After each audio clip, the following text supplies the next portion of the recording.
E don burst o. One group don come out come talk say criminal cartel dey inside INEC by David Umahi and INEC officials. My people, we greet una, welcome una specially to this our channel. Una know say na latest update, updated updates na we dey carry come for una for this channel. So abeg, if una never subscribe to our YouTube channel, make una rush now go subscribe o, and make una turn on the notification bell so that anytime like say we drop updates, una go dey notified.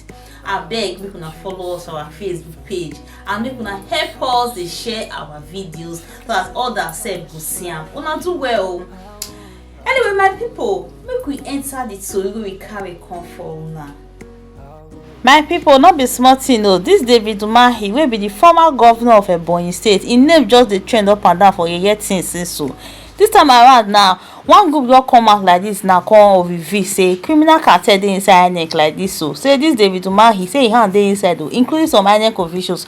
My people, make I no just talk too much, make I play una the video now because this video e long small. Make una watch am from the beginning to the end and hear wetin this group talk about David Umahi and the katakata and this thing wey dey say dey for inside INEC wey dey plan. I've called all of you here today to alert the Nigerian public to a developing ugly incident that gravely endangers Nigeria's democracy, rule of law, and the will of the Nigerian people.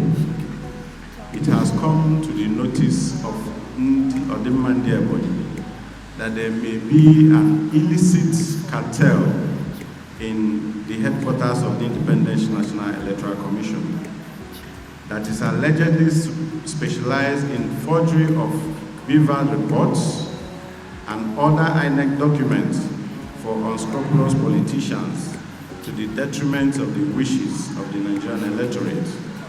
This much was revealed in a petition by aggrieved parties to the Inspector General of Police dated June 13, 2023.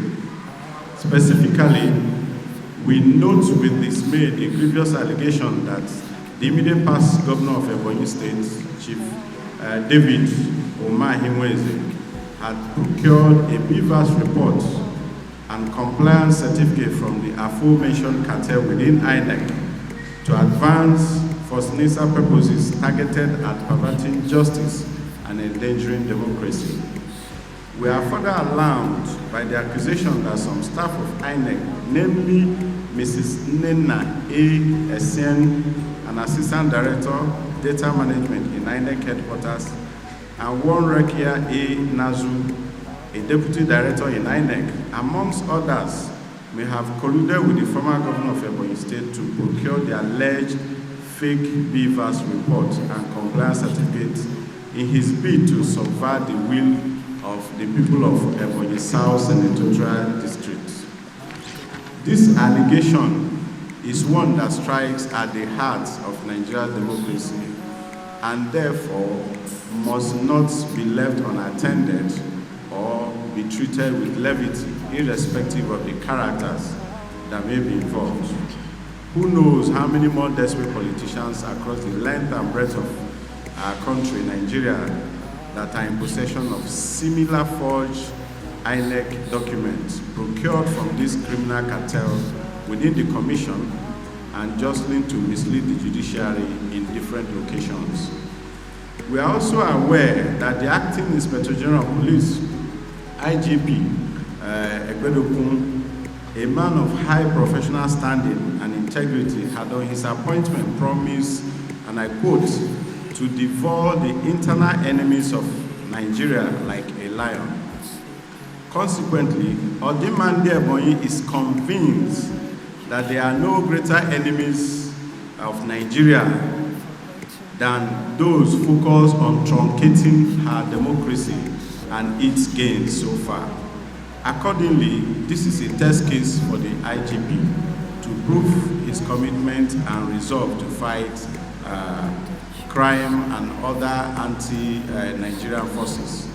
Consequent upon these revelations, we in the Odima Ebonyi group use this opportunity to make the following demands from Nigerian authorities in the interest of the integrity of our electoral system and survival of our growing democracy.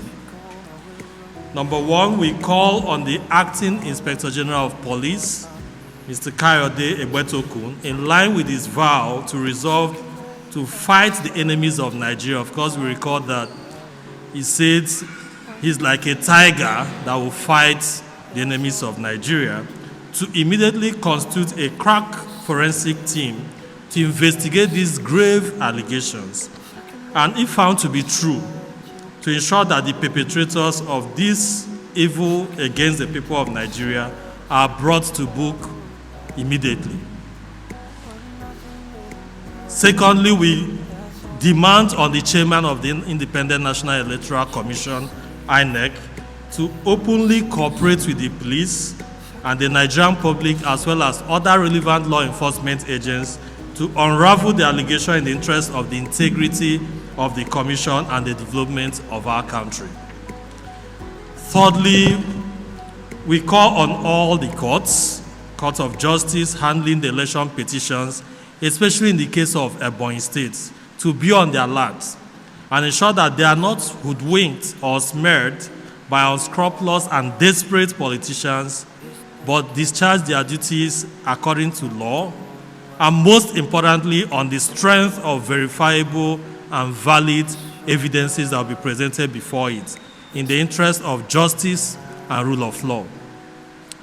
Finally, we also want to use this opportunity to call on the media, the civil society organizations, Ebonyi people, and indeed the general public to be vigilant and stand by democracy by impressing it upon INEC, the police, and indeed the judiciary, which has been largely described as the last hope of the common man, to ensure that justice must prevail.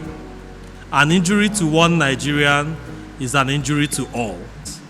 Recently, we read some media reports and articles on the attempt by some persons, especially some high-ranking persons in Ebonyi State, to influence miscarriage of justice at the tribunals. And a reference point was a case of House of Representatives petition involving the Labour Party candidate for Abakaliki and Izzi Federal Constituency, Dr. Emmanuel Eze, which was recently dismissed based on technical grounds. So the matter has been appealed from what we gather, and we believe that the appeal court is going to ensure justice. But we're just alerting our people and citizens, and also calling on various persons within the judiciary to ensure that there is no miscarriage of justice. Before the tribunals began sitting, the Chief Justice assured Nigerians that the various tribunals would dispense justice based on the merit of the petitions and not based on technicalities.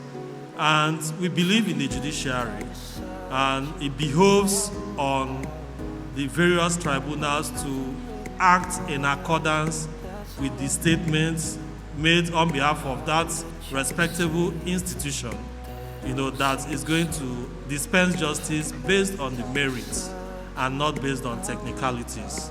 So we want to believe that irrespective of the efforts some desperate politicians might be making, that the revered justices and members of the tribunal, especially the Ebonyi State petition tribunals at different levels, whether state assemblies, national assemblies, or governorship, are going to make their decisions based on law and based on the merits of the matters before it, and not based on technicalities.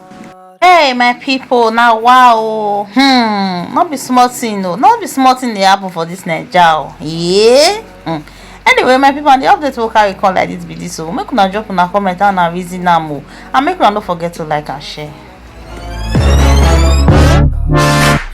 Fire when the storm hits you. That's it, friend.